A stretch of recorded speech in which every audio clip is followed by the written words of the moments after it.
የትራኮማ በሽታ ከግልና ከአካባቢ ንጽህና ጉድለት የሚከሰት የአይን ህመም ነው። ከአንደኛው ወደ ሌላኛው የሚተላለፈው በዝንብ አማካኝነት ነው።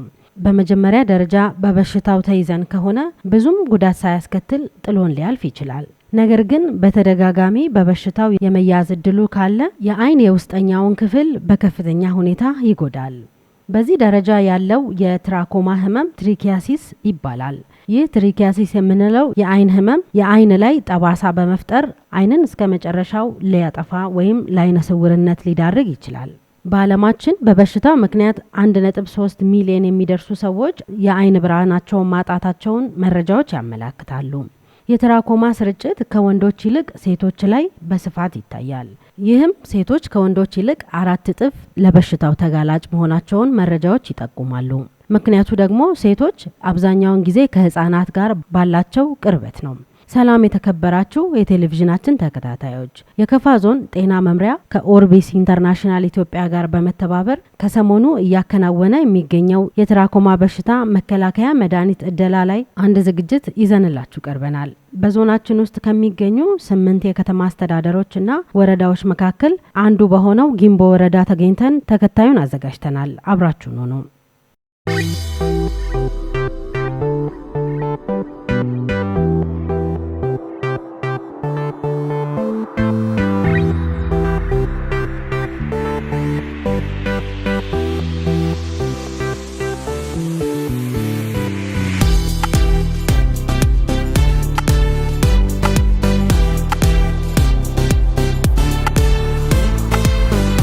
የትራኮማ በሽታ ምንድነው? የትራኮማ በሽታ በባክቴሪያ አማካኝነት የሚከሰት የአይንን የውስጠኛውን ቆብ የሚያጠቃ በሽታ ነው እና በባክቴሪያ አማካኝነት የሚተላለፍ በሽታ ነው። ትራኮማ የሚባል በሽታ ያው ክላሚዲያ ትራኮማቲስ በሚባል በአይን በማይታይ ባክቴሪያ የሚተላለፍ በሽታ ነው።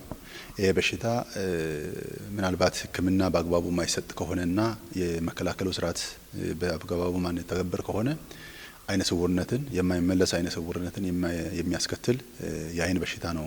ማህበረሰቡ ጋር ያው የትራኮማ በሽታ አይንን ስለሚጎዳ የአይን ስውርነትን ስለሚያመጣ ይሄም ደግሞ የሚመጣበት መንገድ የአካባቢ ንጽህና፣ የሽንት ቤት አጠቃቀም፣ የግልም የሆነ የአካባቢው ንጽህና ከመጉደሉ አንጻር ስለሚመጣ ይሄንን ዙረን እናስተምራለን። የአካባቢ ንጽህናቸው እንዲጠብቁ፣ ሽንት ቤት በአግባቡ እንዲጠቀሙ፣ ከሽንት ቤት መልስ ደግሞ እጃቸውን ታጥበው ወደ ቤት እንዲገቡ ይሄን እናስተምራቸዋለን።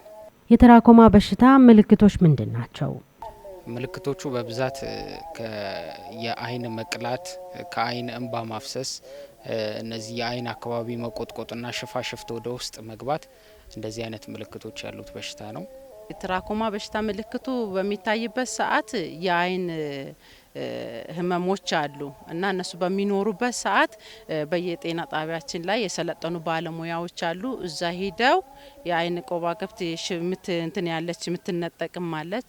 እሷንም እንዲሰሩ ወደ ጤና ጣቢያ ሪፈር እናረጋቸዋለን ወይ እንልካቸዋለን። ከትራኮማ በሽታ ምልክቶች ውስጥ ዋና ዋናዎቹ የአይን ማሳከክ፣ የአይን መቅላት፣ የአይን አር ወይም ፈሳሽ መኖር፣ ብርሃን ማየት መፍራት፣ መቆርቆር፣ እንባ መፍሰስ፣ የአይን ቆብ ሽፋሽፍት ወደ ውስጥ መቀልበስ፣ የአይን ብሌን ወይም ኮርኒያ ጠባሳ መፍጠር እንዲሁም እይታ መቀነስ ብሎም አይነ ስውርነት ዋነኞቹ ናቸው። የመተላለፊያ መንገዱስ? አዎ፣ መተላለፊያ መንገዶቹ በአብዛኛው ከንጽህና ጋር የተያያዙ ናቸውና በብዛት ሴቶችንና ህጻናትን የሚያጠቃና ከአካባቢና ከግል ንጽህና ጋር የተያያዙ ናቸው። ስለዚህ በብዛት ከቆሻሻ ጋር ከዝንብ ጋር የተገናኙ ናቸውና ያንን ነገር ማስተካከል የሚፈልግ ነው የሚሆነው። ትራኮማ መተላለፊያ መንገዱ በተለያዩ ነገሮች ሊተላለፍ ይችላል። ቅድም ባክቴሪያ ብያለሁ። በባክቴሪያ የሚተላለፈው እንዴት ነው ካልን ለምሳሌ ዋናው አስተላላፊ ዝንቦች ናቸው። የአካባቢ ንጽህና በአግባቡ የማይጠበቅባቸው ቦታዎች ላይ ዝንቦች በአግባቡ ይራባሉ። ዝንቦች የሚራቡት ደግሞ ቆሻሻ ያለበት ቦታ ነው። ቆሻሻ ላይ ምን አለ?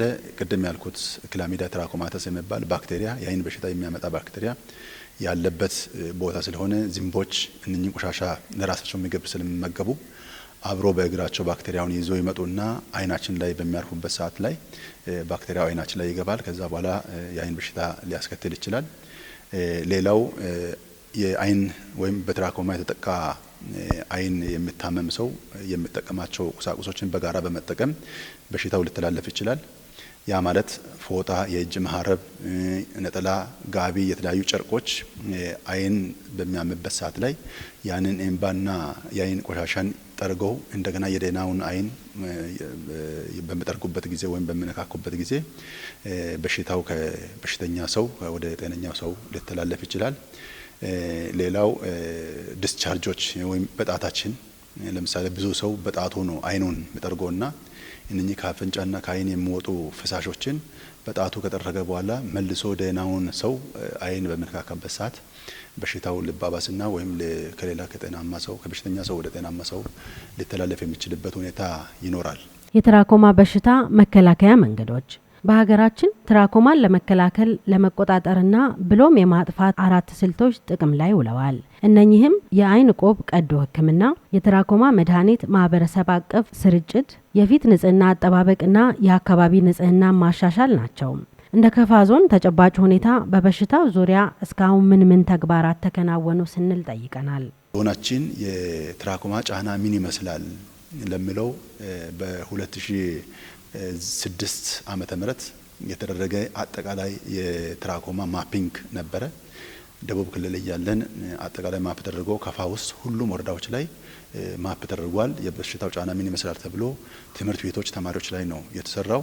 ተማሪዎች ላይ ሲሰራ አይናቸው ምን ይመስላል ተብሎ አይናቸው ነው ቼክ የተደረገው። ኮንጃክቲቫቸው ባክቴሪያ አለው የለውም፣ በሽታ አጥቅቷቸዋል አላልጠቃቸውም ብለው እድሜያቸው ከ10 ዓመት በታች የሆኑ ህጻናትን ትምህርት ቤት ላይ የመመርመር የማጣራት ስራዎች ተሰርቶ ነበሩ። በዛም መሰረት ቢያንስ እስከ 48% የሚደርሱ እንደ ወረዳ ሁኔታ ከወረዳ ወረዳ እንደዚህ አይነት ደንሲቲዎች ይለያሉ። ከ20 እስከ 48 አማካይ ውስጥ ነው የበሽታ ጫና የነበረው በተደረገው ጥናት። ከዛ በኋላ ምን መደረግ አለበት? ይሄ ጫና በጣም ከፍተኛ ነው፣ አንዳንዴ የመድኃኒት እደላ ውስጥ ሊያስገባ ይችላል አይችልም የሚለውን የዓለም ጤና ድርጅት ሪኮሜንዴሽን ወይም ምክር ሀሳብ አለ። በዚህ መሰረት ከፋ ላይ ያለው የትራኮማ ጫና በአመት አንዴ የመድኃኒት ስርጭት የሚያስከድ ሬንጅ ውስጥ ነው ያለው በሚል ሪኮሜንዴሽን ኦልሬዲ ወደ ሕክምና ነው የተገባው። 2009 ላይ በእኛ አቆጣጠር 2009 ላይ በጤና ሚኒስቴር ድጋፍ አማካይነት ዚትሮማክስ ወይም አዚትሮማይሲን የሚባል በሽሮፕና በታብሌት የሚሰጥ መድኃኒት ለህዝቡ ታደለ። ምናልባት ለሚያጠቡና ነፍሰ ጡር ለሆኑ እናቶች ይሄ መድኃኒት ስለማይፈቀድ የአይን ጠብታ እንዲሰጣቸው ነው የተደረገው። ለአንድ ነፍሰ ጡር እናት ወይም ለምታጠባ እናት ሁለት የአይን ጠብታ ለ2 ወር እንድትጠቀም ወይም እንድትወስድ ተደርጎ ማስ ትሪትመንት ነው የተደረገው። በሽታውን ለመከላከል ከግንዛቤ ማስጨበጥ አንስቶ እስከ ሕክምና ድጋፎች እየተደረጉ ይገኛል። በሽታውን ለመከላከል ያው በዋነኝነት የበሽታው መንስኤ የሆኑ ነገሮችን ለይቶ ማወቅ ነው። በሽታው ያው ትራኮማ በሽታ በባክቴሪያ አማካኝነት የሚመጣና ከሰው ወደ ሰው የሚተላለፍ የሰዎችን አይን የሚያጠቃ በሽታ ነው። ስለዚህ ይህንን ካወቅን ዘንዳ ባክቴሪያው ከየት ነው የሚመጣው፣ በምንድን ነው የሚተላለፈው የሚለውን ለይቶ የመከላከል ስራ ላይ ትኩረት መስራት ነው። ለመከላከል የሚሆነው የሃይጂንና ሳኒቴሽን ስራ ወይም የአካባቢ ንጽህና፣ የግል ንጽህና፣ እነዚህ የውሃ አቅርቦቶች ላይ በሰፊ መስራት ነው። ከዛ ባለፈ ግን አሁን በሰፊው እየተሰራ ያለው የመድኃኒት እደላ ስራ ነው። የመድኃኒት እደላ ስራ ላይ ቢያንስ ለ5 ዓመት አካባቢ እንደ ወረዳችን እየተሰጠ ያለበት ሁኔታ ነው ያለው። በተከታታይ 5 ዓመት ተሰጥተው ከዛ በኋላ ናሙና ተወስቶ በሽታው አለ ወይስ የለም የሚለውን ይመረመርና ተጨማሪ በሽታው ኬዝ የሚገኝ ከሆነ መድኃኒት መስጠቱ የሚቀጥልበት ነው። እንደኛ ወረዳ ግን አሁን ባለው ሁኔታ ያው ወደ መጥፋት ደረጃ እየደረስን ስለሆነ ምናልባት በዚህ ዓመት መድኃኒቱን ሰጥተን ልናቆም የምንችልበት አግባብ ነው የሚኖረው። በመከላከሉ ዘርፍ የጤና ኤክስቴንሽን ሚና ዋናው ስራችንም ያው መከላከልን ነው።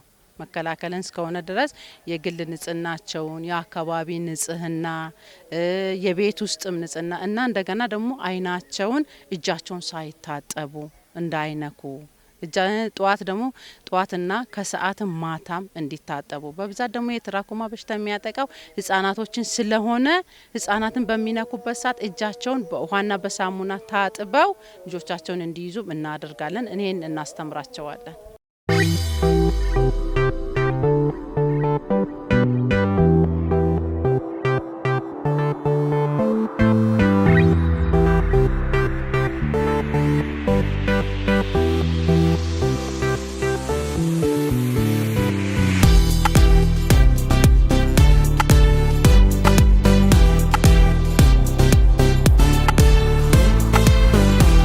ተመልካቾቻችን የትራኮማ በሽታ ህክምና ምን እንደሚመስል ደግሞ እንመልከት። የትራኮማ በሽታ ህክምና በበሽታው ደረጃ ይወሰናል። በመጀመሪያ የበሽታ ደረጃ ላይ መድኃኒት ብቻ በመጠቀም ማከም ይቻላል። ወደ ከፍተኛው የበሽታ ደረጃ በሄድን ቁጥር ከመድኃኒት ውጪ በተጨማሪ ቀዶ ጥገና የሚያስፈልግ ይሆናል። ይህም በአይን ብሌን ላይ የሚፈጠረውን ጠባሳ ለመግታት የሚደረግ ነው። የአይን እይታ መቀነስ ወይም መጥፋት ደረጃ የደረሰ የአይን ብሌን መጎዳት በአይን ብሌን ንቅለ ተከላ ህክምና ይታከማል። የትራኮማ በሽታ እንዴት ይመረመራል?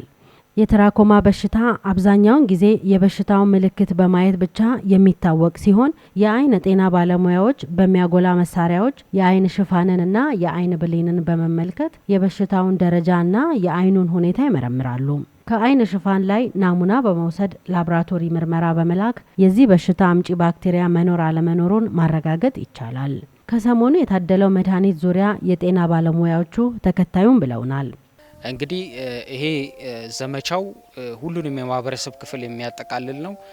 የገጠሩንም የማህበረሰባችንን ክፍል የሚያጠቃልል ስለሆነ ሁሉም የማህበረሰብ ክፍል መድኃኒቱን በአግባቡ እንዲወስድ ከየትኛውም እድሜ ላይ ያሉ በኪኒን በሽሮፕ እና በአይን ጠብታ ያሉ መድኃኒት ስላሉ እነዛን በአግባቡ በመውሰድ ራሱን ከበሽታ እንዲከላከል ነው። በተጨማሪ ደግሞ የግልና የአካባቢ ንጽህናን በመጠበቅ ዝንቦችን በማስወገድ በአግባቡ ሽንት ቤትን ቆፍሮ በመጠቀም እንደዚህ አይነት የንጽህና ባህሎችን በማዳበር በሽታውን በአግባቡ መከላከል ይቻላል።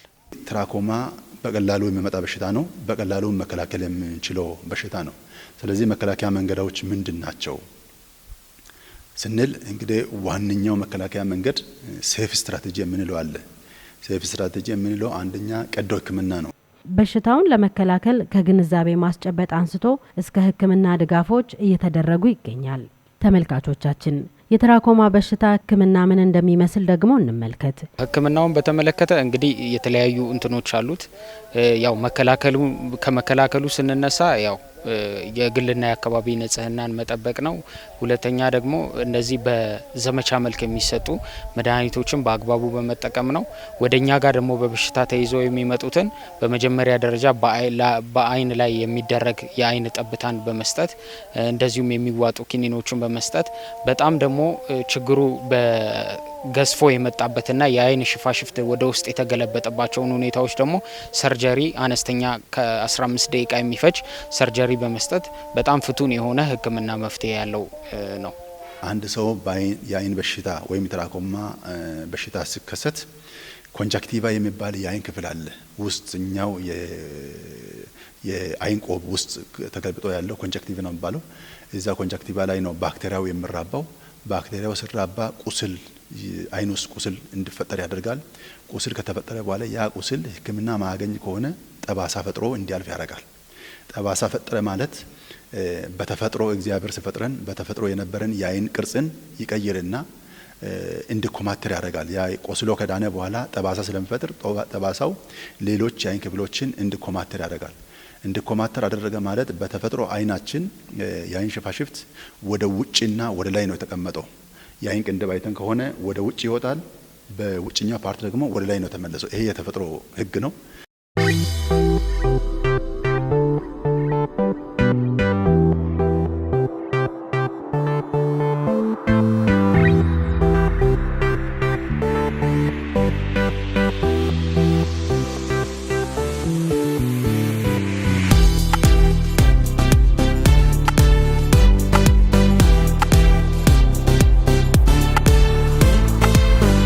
የትራኮማ በሽታ እንዴት ይመረመራል? የትራኮማ በሽታ አብዛኛውን ጊዜ የበሽታውን ምልክት በማየት ብቻ የሚታወቅ ሲሆን የአይን ጤና ባለሙያዎች በሚያጎላ መሳሪያዎች የአይን ሽፋንንና የአይን ብሌንን በመመልከት የበሽታውን ደረጃና የአይኑን ሁኔታ ይመረምራሉ። ከአይን ሽፋን ላይ ናሙና በመውሰድ ላቦራቶሪ ምርመራ በመላክ የዚህ በሽታ አምጪ ባክቴሪያ መኖር አለመኖሩን ማረጋገጥ ይቻላል። ከሰሞኑ የታደለው መድኃኒት ዙሪያ የጤና ባለሙያዎቹ ተከታዩን ብለውናል። በዘመቻ የሚሰጠው መድኃኒት ፍጹም የተለየ መድኃኒት ነው። ማለት ያው እንደኛ አካባቢ ላሉ ብዙ አይነት በሽታዎች የሚጠቅም ነው። በዋነኝነት እኛ እየሰጠን ያለነው ለትራኮማ በሽታ መከላከያ ማከሚያ ቢሆንም ከዛ ባለፈ ጠቀሜታ ያለው መድኃኒት ስለሆነ በማህበረሰቡ ዘንድ ተቀባይነቱ ሰፊ ነው። ምናልባት መጀመሪያ ስንጀምር የነበረውና አሁን ላይ ያለው የማህበረሰቡ ፍላጎት እጅግ የተለየ ነው። በነቂስ ወጥቶ ነው በየቦታው ማህበረሰቡ በተቀመጠለት የጊዜ አግባብ መሰረት እየወሰደ ያለው። የዚህ መድኃኒት ባህሪ ለየት የሚያደርገው ሁሉም የህብረተሰብ ክፍል መድኃኒቱን ይወስደዋል። በህጻናት በሲረፕ መልክ ይወስዳሉ። ትልልቅ ሰዎች ደግሞ በታብሌት መልክ ስለሚወስዱ ሁሉንም ሰዎች የሚያዳርስ ስለሆነ ህብረተሰቡ በነቂስ ወጥቶ እየወሰደ ያለበት ሁኔታ ነው ያለው። ይሄ የትራኮማ መከላከያ መድኃኒቶች እና የፈውስ መድኃኒቶች የሚሰጡት ለአጠቃላይ ህዝባችን ነው። የሚቀር ሰው የለም። ታብሌቱን ወይም በክኒን መልክ የሚሰጠውን መውሰድ የማይችሉ የህብረተሰባችን ክፍሎች ሽሮፑን እንዲወስዱ ይደረጋል። ሽሮፑን መውሰድ የማይችሉ ህጻናት እና ከዛ ውጭ ያሉት ደግሞ በተለይ ይሄ ታብሌትና ሽሮፑ የተከለከለላቸው ቅድም እንዳልኩት ነፍሰ ጡር እናቶች እና የሚያጠቡ እናቶች የአይን ጠብታ እንዲወስዱ ነው የሚደረገውና በዚህ ልክ 2009 ተካሄደ።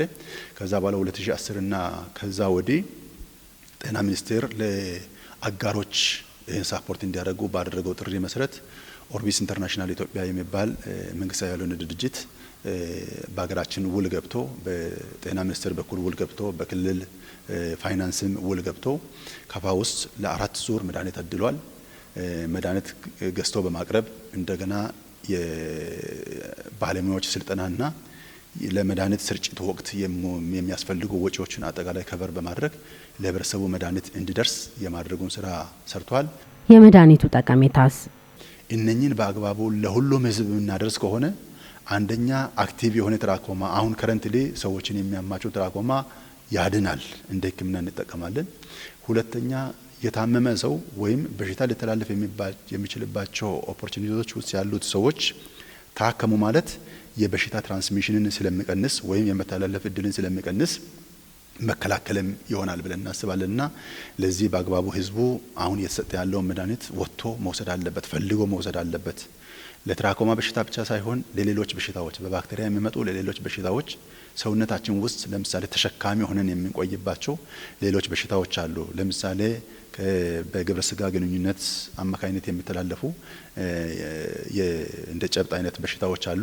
ለነዚህ ምልክት እንኳን ባይኖራቸው ለትራኮማ የወሰድነው መድኃኒት እነሱንም እግረ መንገድ የሚመታበት ሂደት ስላለ ሰው ፈልጎ ይሄን መድኃኒት መውሰድ አለበት ብዬ አስባለሁ። እነኚህ ሁለቱ በመንግስት በኩል የሚሰሩ ናቸው። የመድኃኒቱ ጠቀሜታን በመረዳት ነዋሪውን በተደጋጋሚ ጥያቄ እያቀረበ እንደሚገኝና በሽታውን ለማጥፋት በየአመቱ እደላው ቢቀጥል የሚል ሀሳብም ተነስቷል። ይሄ ትራኮማ ወይም የዚትሮማክስ መድኃኒት ከመጣ ወዲህ ብዙ ለውጦች ስላሉ ይህ መድኃኒት በሚመጣ ወቅት ጥሩ እንቅስቃሴ ተደርጎ ህብረተሰቡም በዚህ መድኃኒት ላይ እጅግ በጣም መጀመሪያ ላይ እንጂ አሁን ላይ ሰው ለምን ቀረ የሚል ነገር ስላለው ይሄን ነገር ያው በተገቢው በየአመቱ ቢሰጠው ይሄንን በሽታ ከአካባቢያችን ወይም ከሀገራችን እናጠፋለን የሚል እሳቤ ስላለኝ ያው ዘመቻው እንዲቀጥል የሚል ነገር ነው። አመሰግናለሁ። በትራኮማ በሽታ መከላከልና ሕክምና ዙሪያ ከፍተኛ ተግባር ሲፈጽም ለነበረው ኦርቢስ ኢንተርናሽናል ኢትዮጵያ ምስጋና ተችሮታል። ዘመቻውን ከኛ ጋር አብሮ ለመስራት እስካሁን ድረስ ባለው ሂደት ውስጥ ዝግጅት እያደረጉ ያሉ አንደኛ የዞን ጤና መምሪያ ማኔጅመንትና አጠቃላይ ሰራተኞች አሉ።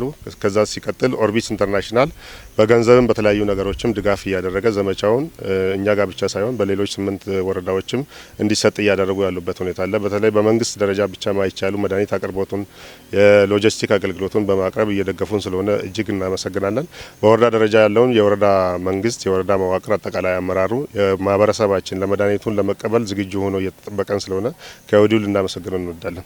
ኦርቢስ ኢንተርናሽናል ኢትዮጵያ የሚባለው ድርጅት ላለፉት 4-5 ዓመታት በዞናችን ትልቅ ስራ ነው የሰራው። አንደኛ ቅድም ያልኩትን መድኃኒት እንዲመጣ በማድረግ መድኃኒቱ በአግባቡ ሁሉም ህብረተሰብ ክፍሎች እንዲደርስ ክትትል በማድረግ ተሽከርካሪን በመመደብ ለባለሙያዎች ስልጠና በመስጠት ቴክኒካል ስልጠና በመስጠት ፋይናንሻል ድጋፍም ቀላል አይደለም። የመንግስት እጅ ባጠረበት ቦታ ላይ አሁን በዚህ ዙር ለዞናችን ቢያንስ ወደ 7 ሚሊዮን የሚሆን ገንዘብ ነው ከመድኃኒት ውጪ ለዘመቻውም ለስልጠናውም ለሌሎች ቁሳቁስ ማጓጓዣውም ቢሆን ከመኪና ክራይ ውጪ ወጪ ያደረገው። ይሄ እንግዲህ በየአመቱ እያደረገ የመጣበት ነው። ስለዚህ ኦርቢስ ኢንተርናሽናል ኢትዮጵያ ለህዝባችን ላደረገው አስተዋጽኦ እጅግ በጣም በዞኑ ስምና በካፋ ህዝብ ስም ምስጋናዬን አቀርባለሁ። ቀጣይም ብዙ ስራዎችን ለ3 አመታት የመስራቸው ስራዎች አሉ። ቅድም እንዳልኩት የአይን ሽፋሽፍት ወደ ውስጥ ያደገባቸው ወይም ቲቲኤም ኬዝ ያለባቸውን ሰዎች ቀዶ ህክምና ዞሮ እንዲደረግ ድጋፍ እያደረገ ነው። ባለፈውም የተወሰኑ ቀዶ ህክምና እየተደረገ ያለበት ሁኔታ አለ።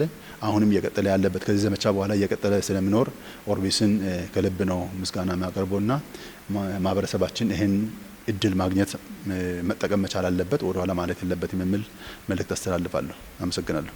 ተመልካቾቻችን ለዛሬ ያዘጋጀንላችሁ ዝግጅት የተከታተላችሁትን ይመስላል። አብራችሁን ስለነበራችሁ እናመሰግናለን። አበቃን።